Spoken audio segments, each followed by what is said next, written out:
Cimoooooooo.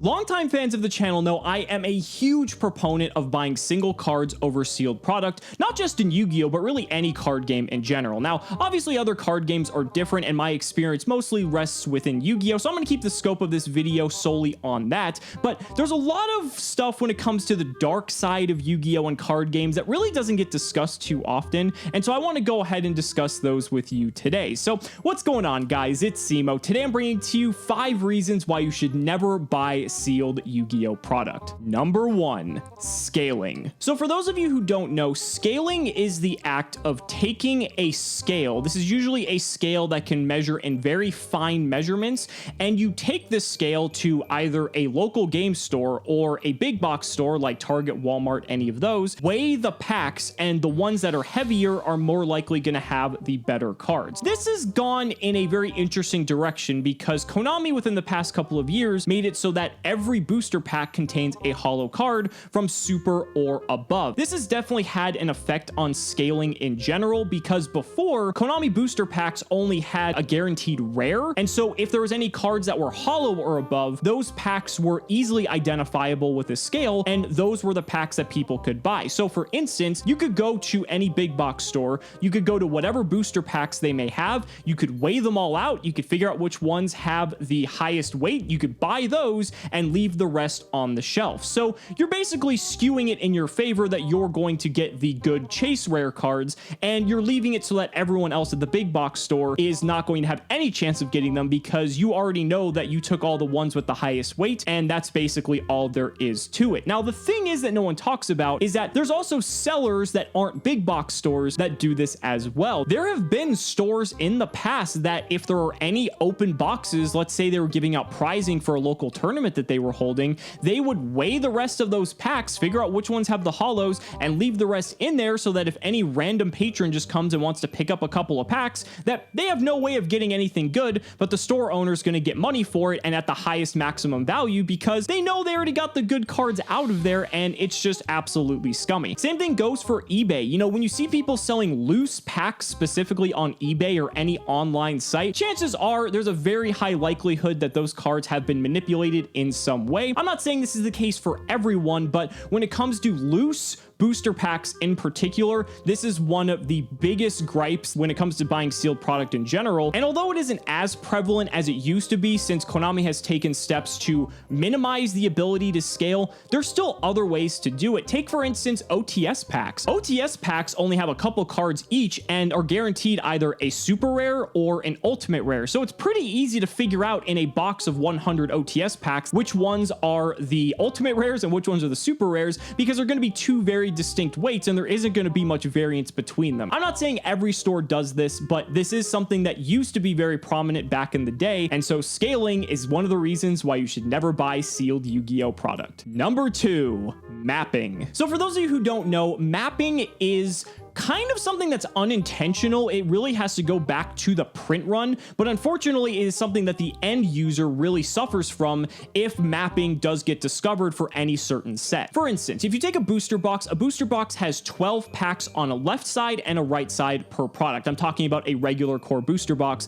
of any Yu-Gi-Oh product. And what happens is during the print run, for whatever reason, they're able to figure out the exact order of where the rares, super rares, ultra rares, and secret rares are contained within a given set. I'm pretty sure this is completely accidental, and it might just go back to who ends up just making the cards and packing them in the first place, but this is really dangerous if this gets discovered. If you know that the secret rare of every single booster box of a product is the 7th pack down on both the left and right side of a booster box, if you're able to access a booster box fresh when it's open at a local game store, or even more dangerously, if you are a local game store owner or someone who's selling cards third party, you can just take out the booster packs that you know have the secret rares. You may not know what secret rare you're going to get, but those are typically the most highest value cards out of everything in the entire set. You can just take those out, and then you can put the other 22 booster packs online for sale, knowing that anyone who buys them is going to have zero chance of obtaining them. Again, this has been seen before and people have been caught doing it, and it's really unfortunate unfortunate that this happens, and it's even more unfortunate that it doesn't seem like there's really any workaround here. This really kind of just originates at whatever company is creating and packing the cards.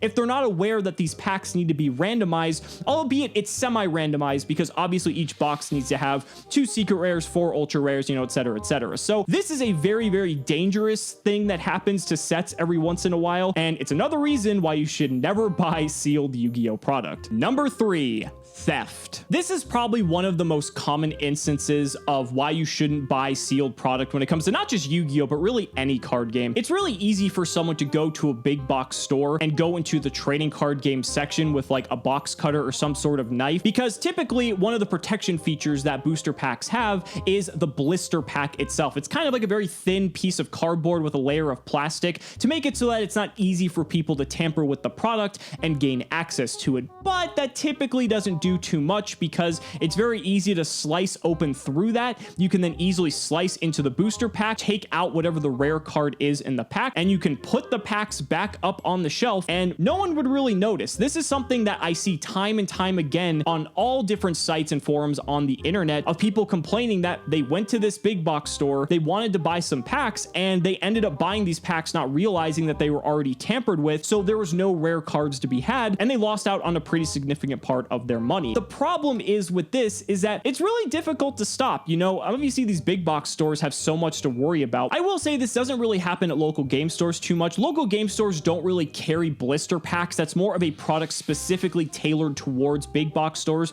to prevent theft. And when it comes to local game stores, these products are typically kept behind the counter or in the glass case, so people don't have readily available access to them to be able to tamper with those products. But it's really sad when someone wants to buy packs and this is what happens, or even worse, when their parents go out and buy booster packs thinking that they're getting something nice for their kid or their, you know, family friend or anything like that, and not realizing that those products were also tampered with. Again, these are fringe situations, but it happens a lot more commonly than you might think, and so theft is another reason why you should never buy sealed Yu-Gi-Oh product. Number 4, repacking. So for people who aren't familiar with what repacking is similar to number 3 when we're discussing theft, but the difference here is that the thief in question here is going to take these booster packs, they're going to take the cards out, but then they're actually going to reseal the booster packs with some sort of adhesive to make it look like the booster packs weren't even tampered with. This is kind of like the next level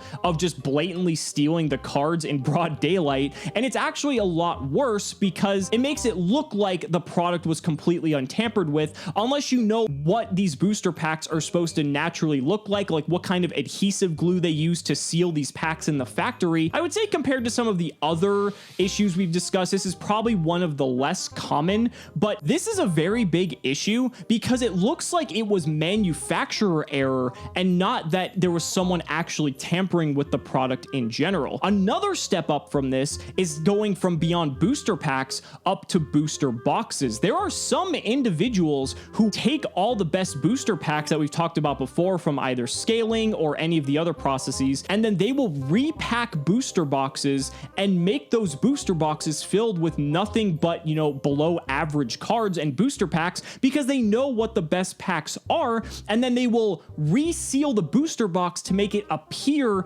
as if the booster box had never been opened. This again isn't too common, especially in the Yu-Gi-Oh space specifically. I think this more happens in other card games more often than not because I guess there's just a higher demand for that type of you know, nefarious behavior. But nonetheless, this is still a very large issue when it comes to the trading card game community, and I would say this is a lot easier to identify with the booster box side of things because if it doesn't have like the Konami branded cellophane wrapping, this is why you see these companies doing that, because if they're using a just generic blank cellophane wrapper, then you know it's 99% that they actually tampered with that product. Booster packs are definitely a bigger issue here. People can just take a bunch of packs home, take out the good cards, reseal the booster packs, maybe even put them back in the blister packs if they are good enough at doing it, and then they can just go to whatever big box store they purchased them from, return those packs saying that, oh, you know, the person I bought them for didn't want them. They can get their money back, they have all the good cards, and those packs are going to go back up on the shelf, or they're just going to get sent back into the void to be redistributed and turned into, you know, those value cubes or those mystery boxes you might have seen, or any product that doesn't look like it's a first party product. That's typically why those products exist, is to just find a way to repackage that bulk content. So funny enough, these big box stores are also doing this as well, but they're able to get away with it because they just consider it a new product. And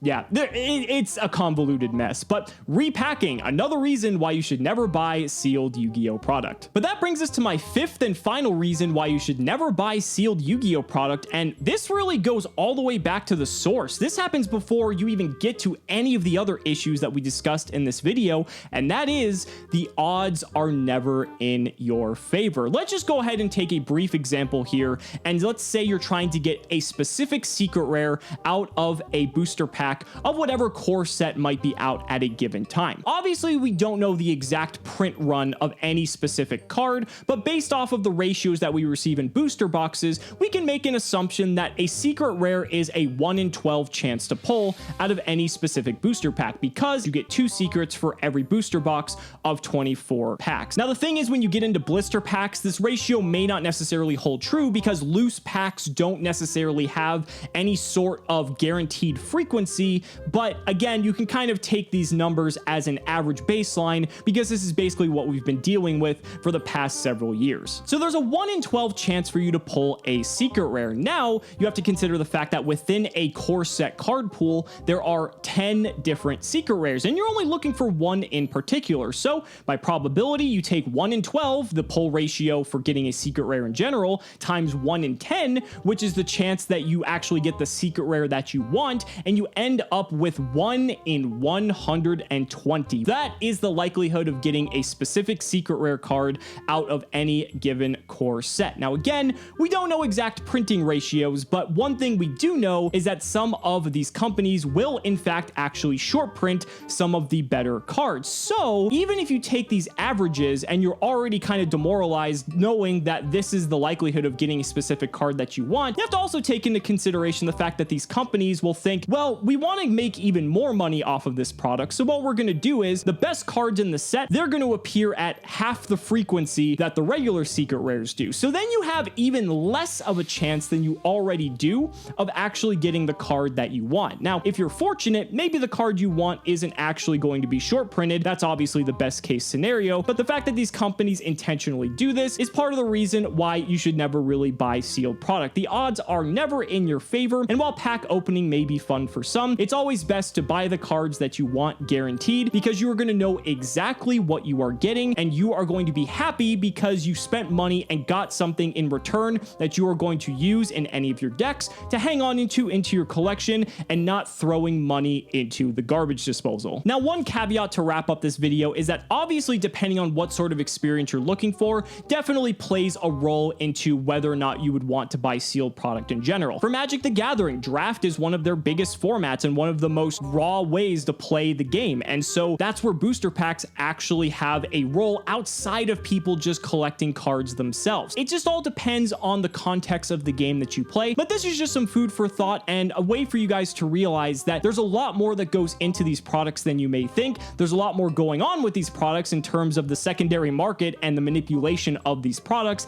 and I just wanted to make you guys aware of this so that you guys can make educated and informed decisions, and maybe think twice before you buy something, not knowing what you are getting. But guys, that's going to do it for the video. Let me know down in the comments what you guys think. I'd really love to hear your thoughts. Thank you guys so much for watching the video. Be sure to like the video as always, subscribe to the channel for more amazing Yu-Gi-Oh content, and if you found this video informative, consider supporting me on Patreon or becoming a YouTube channel member. Because just by showing your support in any way that you can, you're investing in my ability to continue bringing you amazing Yu-Gi-Oh content. So thanks so much again, and we'll see you next time.